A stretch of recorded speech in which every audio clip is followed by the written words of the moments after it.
Being home alone at night always made me uneasy. The creaks and groans of the old house seemed to come alive, and every shadow held a secret. Yet, I had done it many times before without incident. But this time, something was different. It was around 11:30 p.m. when I arrived home. My parents were out of town for the weekend, leaving me alone in the old creaky house. The wind howled outside, and the branches of the trees scraped against the windows, casting eerie shadows across the room. I tried to shake off the feeling of unease as I settled onto the couch with a book. The TV buzzed softly in the background, the only source of light in the dimly lit room. But no matter how hard I tried to focus on the words on the page, I couldn't shake the feeling that I was being watched. I told myself it was just my imagination, that I was letting my fear get the best of me. But then, I heard it. A soft whisper, like someone speaking right into my ear. I froze, my heart pounding in my chest, and listened intently. But there was nothing there, just the sound of the wind outside. I tried to brush it off to convince myself that it was just the old house settling. But then I heard it again, the unmistakable sound of footsteps coming from the hallway. I sat frozen, my eyes glued to the doorway, waiting for something to appear. Seconds passed like hours as I sat there, waiting, listening. And then, out of the darkness, a figure emerged. It was a man, tall and slender, with long, unkempt hair that hung in his face. He stood there, staring at me with cold, empty eyes, a twisted smile playing on his lips. I felt a surge of panic rise in my chest as I stumbled to my feet, my heart racing. "Who are you?" I demanded, my voice trembling with fear. But the man didn't answer. He just stood there watching me, his eyes filled with a hunger that set my fear to new heights. I backed away slowly, my eyes never leaving his, until I reached the front door. And then I turned and ran, the sound of his laughter echoing in my ears.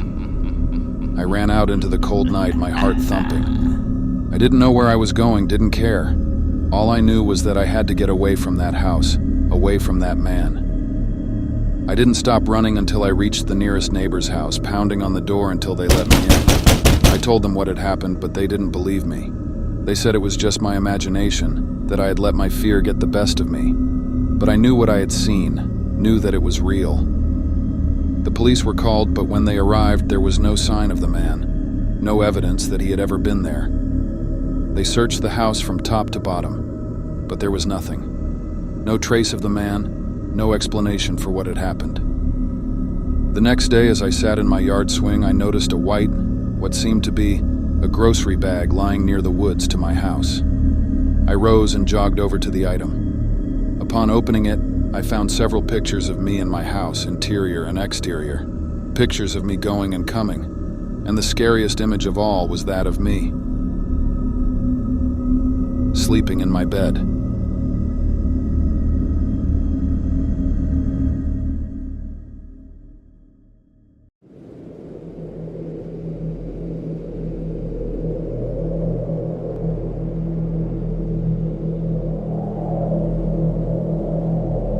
The wind and snow howled outside, shaking the windows and sending me to the comfort of my covers and hot chocolate. I was curled up on the couch, wrapped in a blanket, watching TV. It was about 2 in the morning, and I was all alone at home. The heavy snowfall had trapped me inside, and the storm showed no signs of letting up. I tried to focus on the movie, but every creak in the house made my mind wander. I kept telling myself it was just my imagination, that there was nothing to be scared of. But as time went on, I felt more and more uneasy. Out of nowhere, there was a knock at the door. I jumped, almost spilling my hot chocolate as my heart skipped a beat. I glanced at the clock. Who could be visiting this late in the middle of a snowstorm? Carefully, I got up from the couch and walked to the door. I peeked through the peephole, but all I could see was the swirling snow outside. I hesitated, my hand hovering over the doorknob. Should I open the door? The knock came again, louder this time, more demanding. Taking a shaky breath, I unlocked the door and opened it just a crack. Standing on the other side was a large man, his face hidden by the falling snow. "Can I help you?" I asked, trying to keep my voice steady. The man didn't respond. He just stood there, staring at me with cold, empty eyes. A warning light went off in my mind and I stepped back, my heart pounding in my chest. "Do you need something?" I asked again, my voice shaking with fear. But the man still didn't answer. Instead, he stepped forward, his heavy boots crunching in the snow. I stumbled backward, realizing that something was very wrong. "Hey, I don't know who you are, but you need to leave," I said, trying to sound brave. But the man kept coming, his eyes locked on me with a terrifying intensity. Panicking, I slammed the door shut and locked it, my hands trembling as I backed away. I reached for my phone but remembered that I had left it with the repair shop to fix my cracked screen. Fear washed over me as I realized I was completely cut off from the outside world. I backed away from the door, my eyes glued to it, afraid it might burst open any second. I could hear the man outside, his heavy footsteps crunching in the snow as he paced back and forth. I looked around the room, my mind racing with fear. There had to be something I could do, some way to protect myself. I ran to the kitchen and grabbed a knife, holding it tightly in my shaking hands. I huddled in the corner of the living room, my eyes fixed on the door, waiting for the man to break in. I could hear the man outside, his footsteps getting louder with each passing moment. Suddenly, there was a crash, and the door burst open, sending pieces of wood flying through the air. The man stepped into the room, his eyes locked on me with a terrifying intensity. With a scream, I lunged forward, swinging the knife wildly in front of me. The man stumbled back, his face twisted in anger. But then, to my horror, he lunged forward, grabbing me by the throat and pinning me to the ground. I struggled and fought, but he was too strong. In a panic, I struck out with the knife, the blade sinking into his side. He cried out in pain and stumbled backward, clutching his side.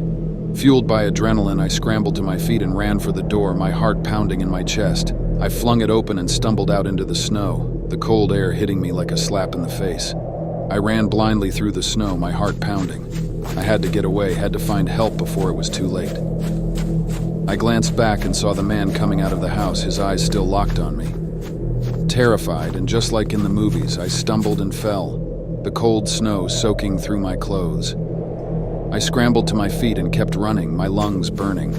I could hear the man behind me, his heavy footsteps crunching in the snow as he chased me. But then, just when I thought all hope was lost, I saw the lights of a car up ahead. With a burst of relief, I ran toward it, screaming for help as loud as I could. The car screeched to a stop and the driver got out, looking concerned. "Are you okay?" he asked. "No, please, you have to help me," I cried, tears streaming down my face. "There's a man. He's trying to..." But before I could finish, the man emerged from the darkness, his eyes still locked on me. To my horror, I realized he wasn't alone. Standing beside him was a woman, her face hidden by the snow. With a surge of terror, I realized they were working together. They had lured me out into the snow, and now they were going to finish what they had started. Panicking, I turned and ran, my heart pounding. The wind howled around me and the snow blinded me, but I kept running, knowing my life depended on it. As I ran, I could hear their laughter echoing in the darkness like a cruel reminder of the storm.